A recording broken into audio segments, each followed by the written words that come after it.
Hello, everyone. Today is 2024, December the 3rd. Today's topic is President Syngman Rhee's speech to the United States Congress in 1954, July 28. And also, China must be blockaded at sea, promoting the construction of U.S. naval and Air Force bases on Jeju Island. I'm in charge of Indo-Pacific Strategy Institute. My name is Suyong Choi. English name is David Choi. Please pass this message to the President of the United States, Donald J. Trump, and his loyal associates. I'm a former case officer of the National Intelligence Service of the Republic of Korea, and I was a secret agent who mainly dealt with North Korean and Chinese issues, clandestine operation or covert operation on the ground.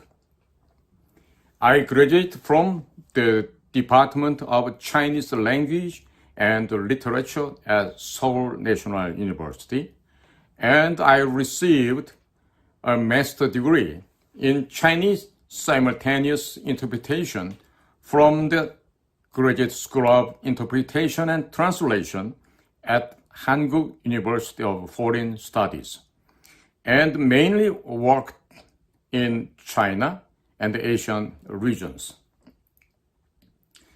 If I were the Director of National Intelligence Service of the Republic of Korea, or a candidate for the next president, I would first tell President Donald J. Trump the speech that President Syngman Rhee gave to the United States Congress on July 28 in 1954 on how to bring down the Chinese Communist Party.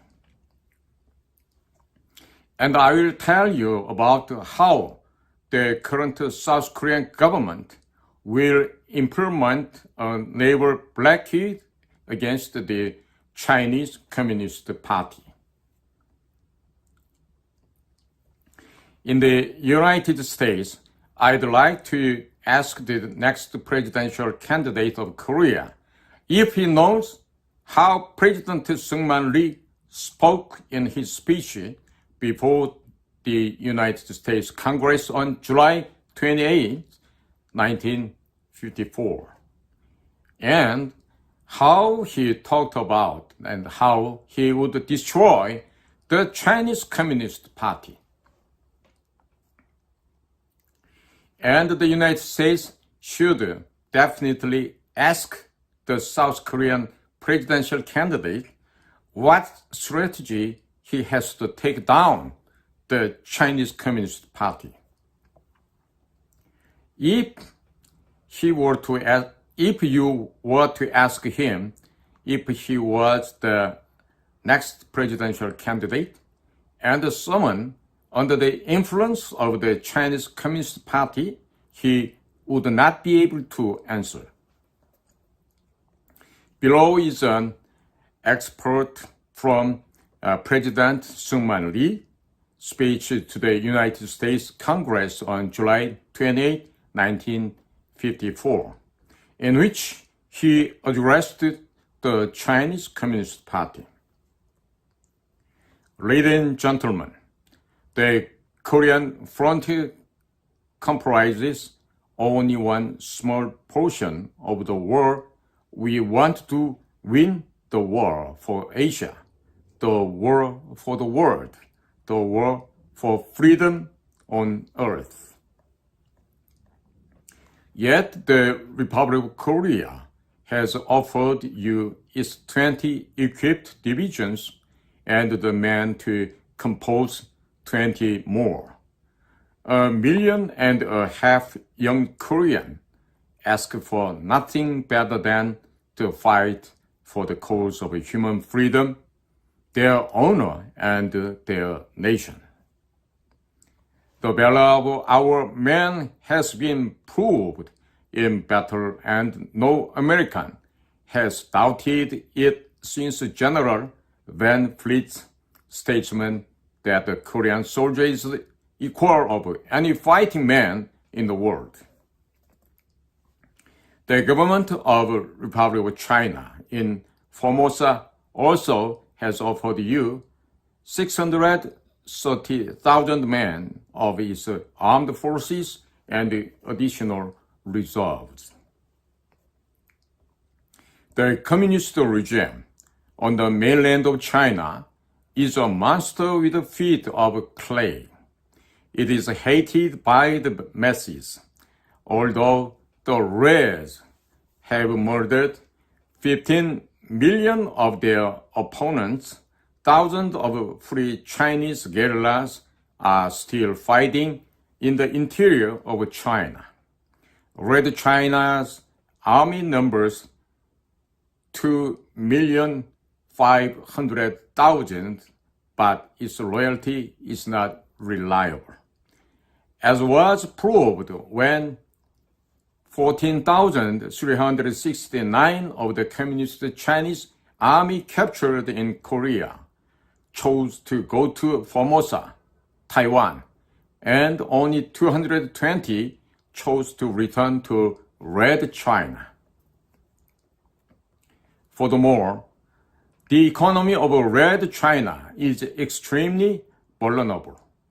60% of its imports reach it by sea and seaborne coastal tariffs is its cheap means of communication from north to south. A blockade of the China coast by the American Navy would produce chaos in its communications. The American Air Force, as well as the Navy, would be needed to ensure the successes of the counterattack on the Red Chinese regime, but let me repeat, no American foot soldiers. The return of the Chinese mainland to the side of the free world would automatically produce a victorious end to the wars in Korea and Indochina, and would swing the balance of power so strongly against the Soviet Union that it would not dare to risk war with the United States. Unless we win China back, an ultimate victory for the free world is unthinkable. Would not the Soviet government, therefore, launch its own ground forces into the battle for China, and its air force as well? Perhaps, but that would be excellent for the free world, since it would justify the destructions of the Soviet centers of the production by the American Air Force before the Soviet hydrogen bomb had been produced in quantity. I am aware that this is a hard doctrine, but the communists have made this a hard world, a horrible world in which to be soft is to become a slave. Ladies and gentlemen of the Congress, the fate of human civilization itself awaits our supreme resolutions. Let us take courage and stand up in defense of the ideals and principles upheld by the fathers of American independence, George Washington and Thomas Jefferson, and again by the great emancipator Abraham Lincoln, who did not hesitate to fight in defense of the Union, which could not survive half free and half a slave. Let us remember, my friends, that peace cannot be restored in the world half communist and half democratic. Your momentous decision is needed now to make Asia safe for freedom, for that will automatically settle the world communist problems in Europe, Africa, and America. So far, I have told you the part of President Seungman Rhee's speech to the United States Congress that contains a solution on how to bring down China. Mr. President of United States of America, Donald J. Trump, if I were the director of the National Intelligence Service of the Republic of Korea or a candidate for the next presidential election, I would propose building a large-scale naval base, Air Force base, and Marine Corps base on Dokjeokdo Island, an island off the west coast of the Korea Peninsula, in front of Incheon, in order to blockade China at sea and for the Korean and the United States militaries to use it together. And there are several small uninhabited islands about 17 kilometers southwest of the Dokjeokdo Island, and I would like to propose that they be reclaimed and used as a basis for the Korean and the United States Navy's Air Force and Marines. The size of Dokjeokdo Island and the newly reclaimed island are both about half the size of the Incheon International Airport.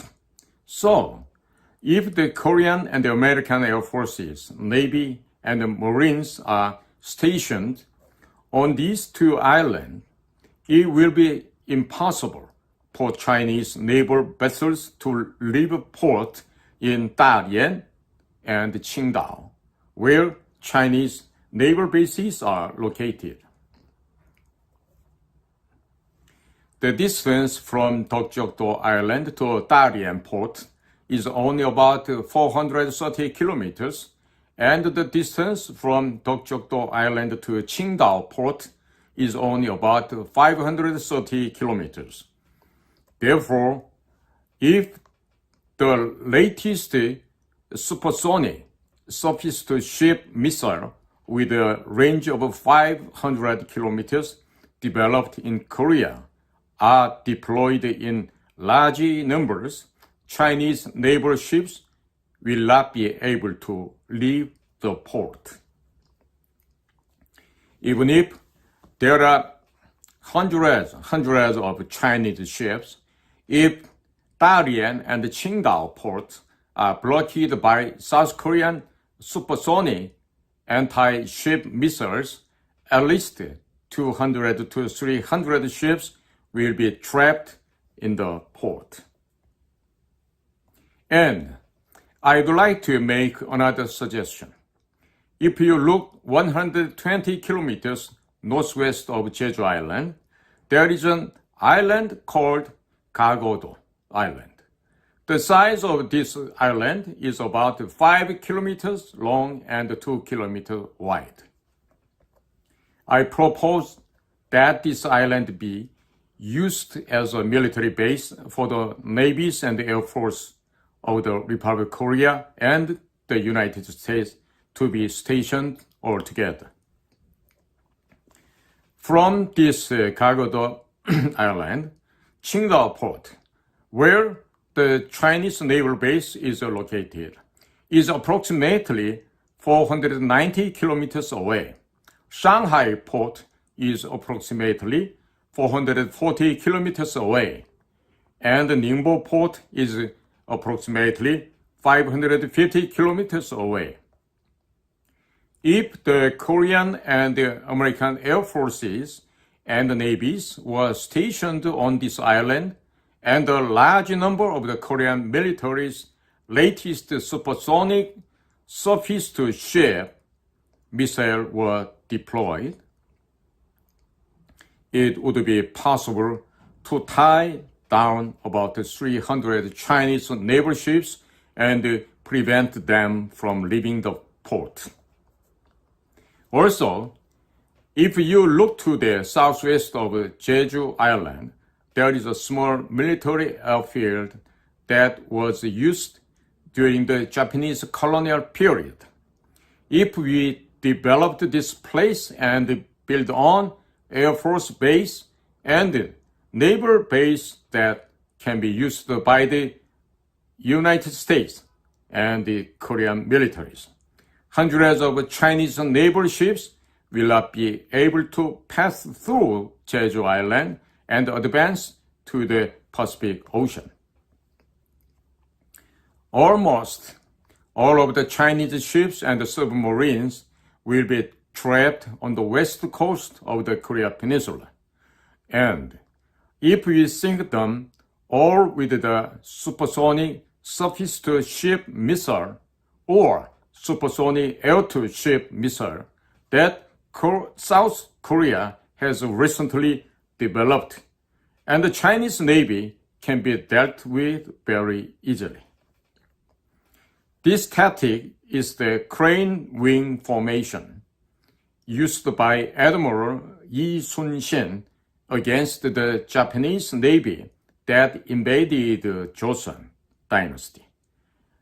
The ancient nation of Korea on August 14, 1592.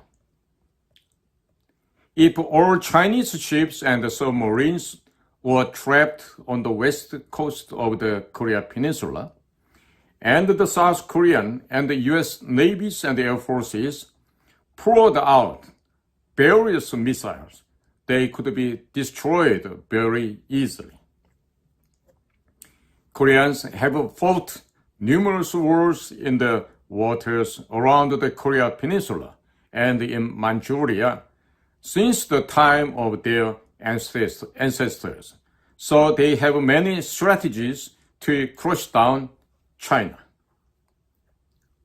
So, while it seems like a very easy task for Korean strategists to defeat the Chinese militaries, it seems like American strategists find it too difficult.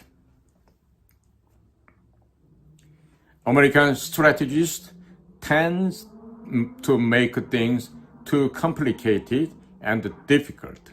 So, sometimes Koreans have a hard time understanding what American strategists are trying to do.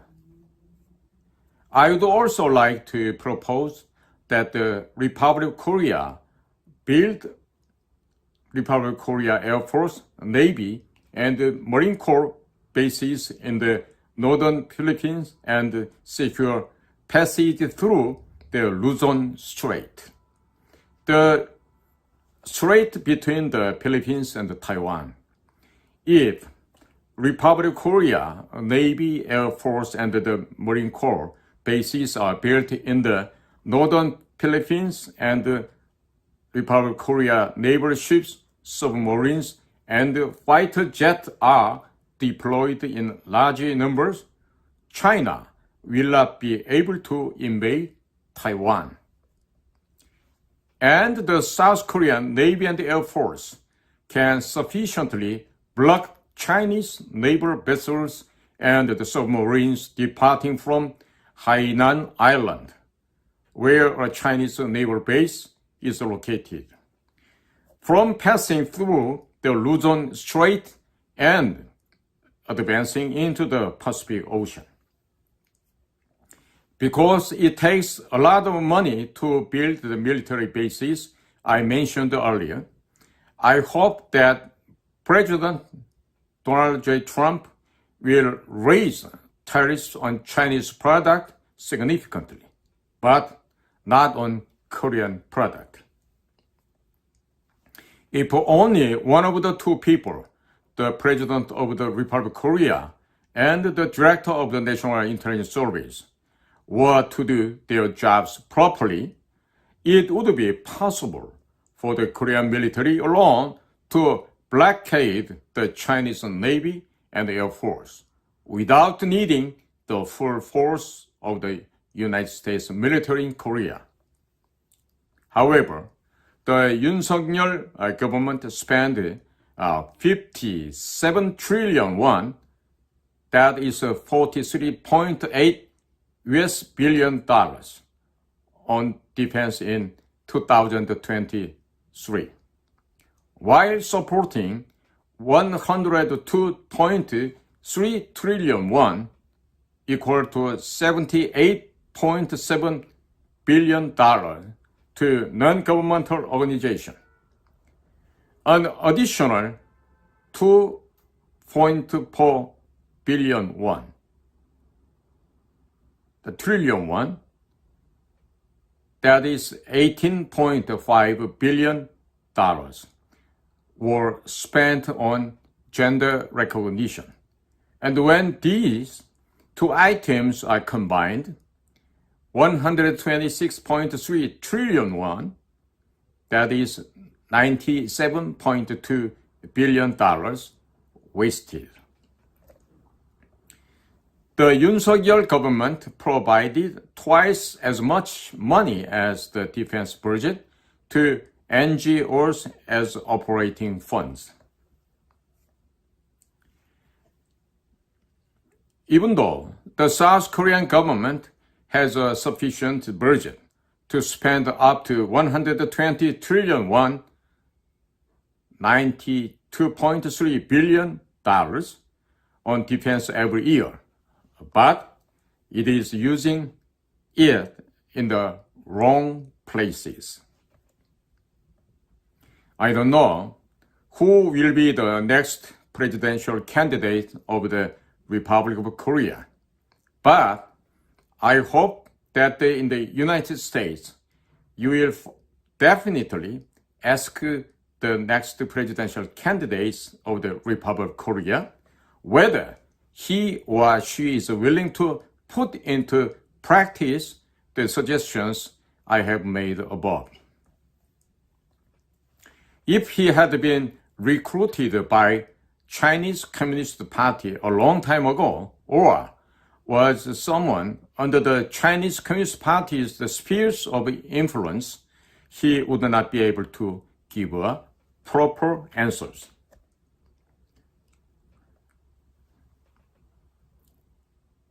My friends warned me that if I talked about this on television, killers in China might come to kill me. I am someone who has already written several suicide notes while working for the South Korean intelligence agency. If I pass away, my comrades will tell my American friends about me. And if I vanished or disappeared, they will realize that the method I have suggested is the only way to dismantle China, break down China. And they will pressure the Korean government to implement the method I have suggested. If I could embrace the enemy and disappear for the sake of my beloved country, there would be no greater honor for me as a secret agent, secret case officer. The ancestors of the Korean people and the ancestors of the Chinese people have been at war for the past 5,000 years. So, if I could use this opportunity to dismantle down China and reclaim the homeland where our ancestors lived, there would be no greater honor for my country and people. Thank you. God bless my country.